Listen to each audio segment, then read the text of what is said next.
Hey, welcome back, everybody.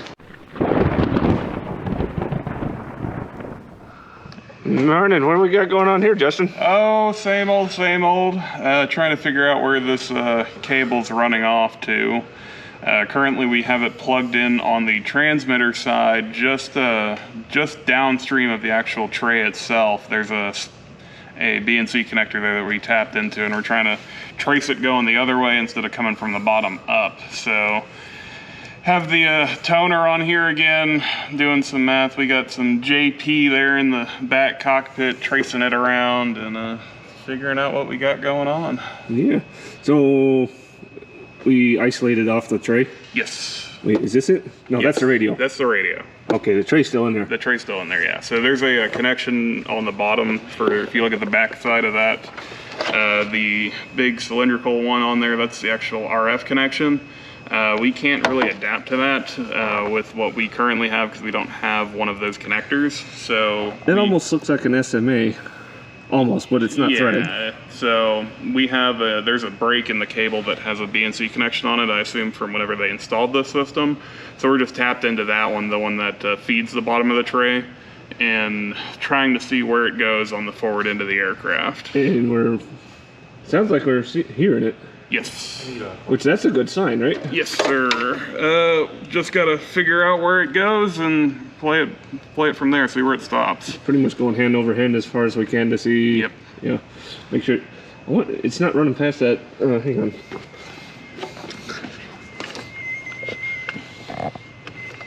It's not running anywhere near the AC power box, is it? There's a possibility it got hit when that came out.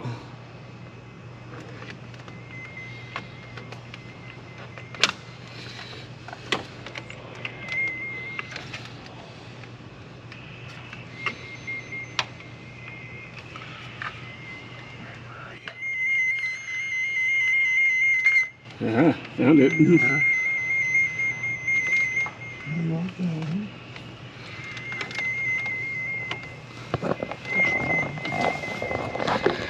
Alright, so we're still plugging away at that, so progress. I gotta go over to Vietnam War and go borrow a part for the one start cart that I've been fighting with for a few weeks ago. So let's head over there in a minute. All right, I was just on my way out the door to go drive over to Vietnam War, and well, we just hit a breakthrough. So yeah, we found something. Check this out. What'd you find, JP? Oh look, so I don't know if you can see it from that side. You can. But okay, there it is. That line. Right.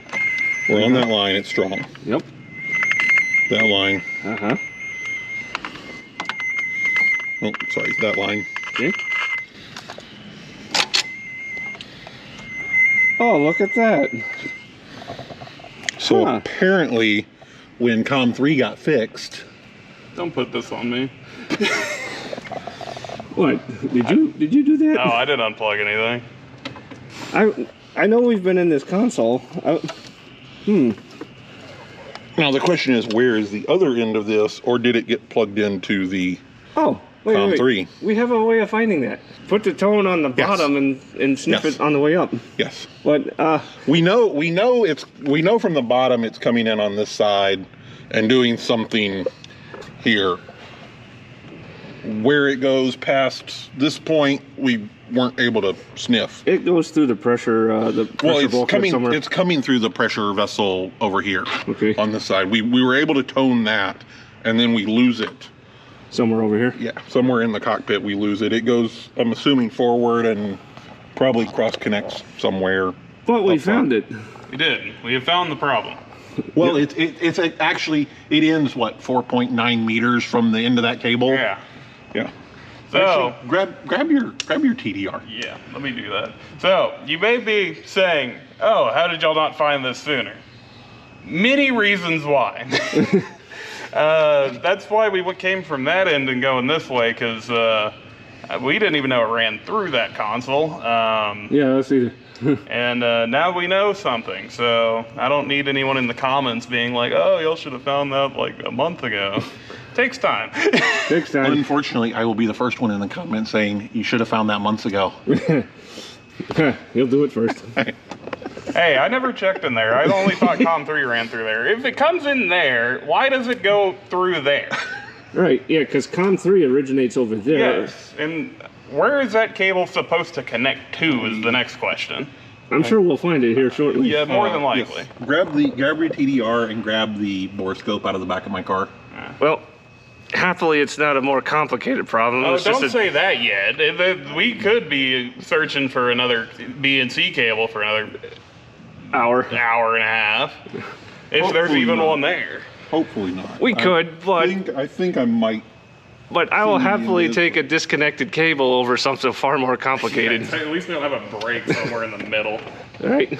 But we'll get it done. Yes. Yes, we will.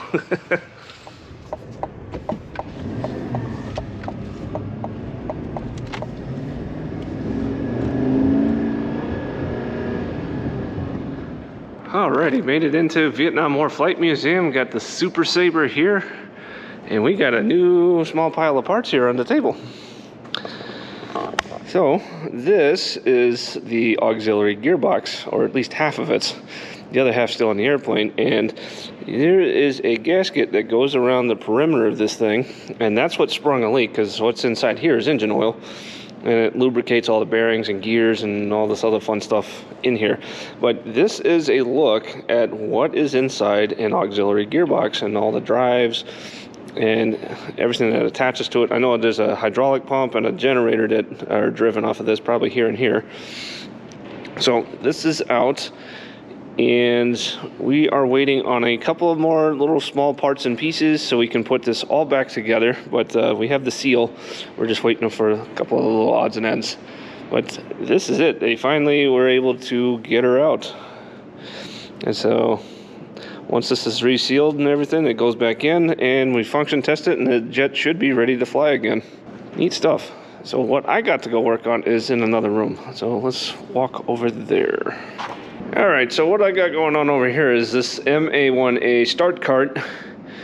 And this one is dead, unfortunately. This used to belong to an airfield nearby, and they obviously kept it outside, as you guys can tell with the amount of corrosion and whatnot. This was also not really well cared for. And the reason this one's dead is the story I got was they hooked it up to a Learjet and turned the air on and let this thing run continuously in order to run the air conditioner on the Learjet or something. I don't know the specifics, but it ended up burning out the motor. No idea what's going on in there, so this does not run anymore. But more importantly, it used to run, and it's got a good speed switch in it, so I'm going to get the speed switch out, which is right there. I got it lit up, so I got to cut some safety wire and get 3 screws out, disconnect that connector on it, and I should have a speed switch to bring over to our start cart, because as far as I know, this one works and it's set properly. So take this one out and put it in the other one. Right, got one. I'm not putting that near the intake just in case this cart ever runs again.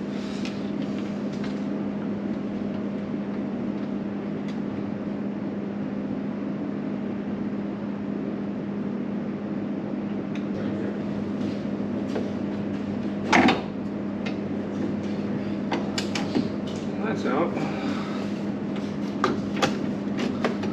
Don't help this plug. Oh, she's leaking. This did help me. Oh, there we go.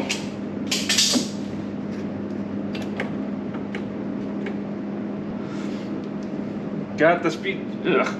Got the speed switch though. Things like bleeding like zombie blood. Delicious. That's definitely been in there for a minute. Well, we got her. Alright, got the switch. I'm gonna get this stuff cleaned up. And then we get to go back to the other hangar.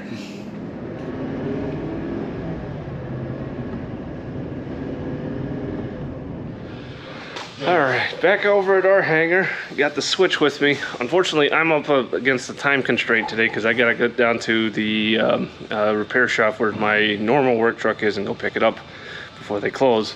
So the one that you saw me driving a minute ago, that's one I've borrowed from work, but needs to go back, so I gotta go get mine.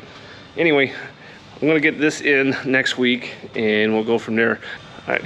In other good news, we got the guys found the other end of that cable and was able to plug that back in. So the next time we roll the jet outside, we're gonna test all the radios again and see where we're at. So that's all I got for this weekend, guys. Until next time, thanks for watching.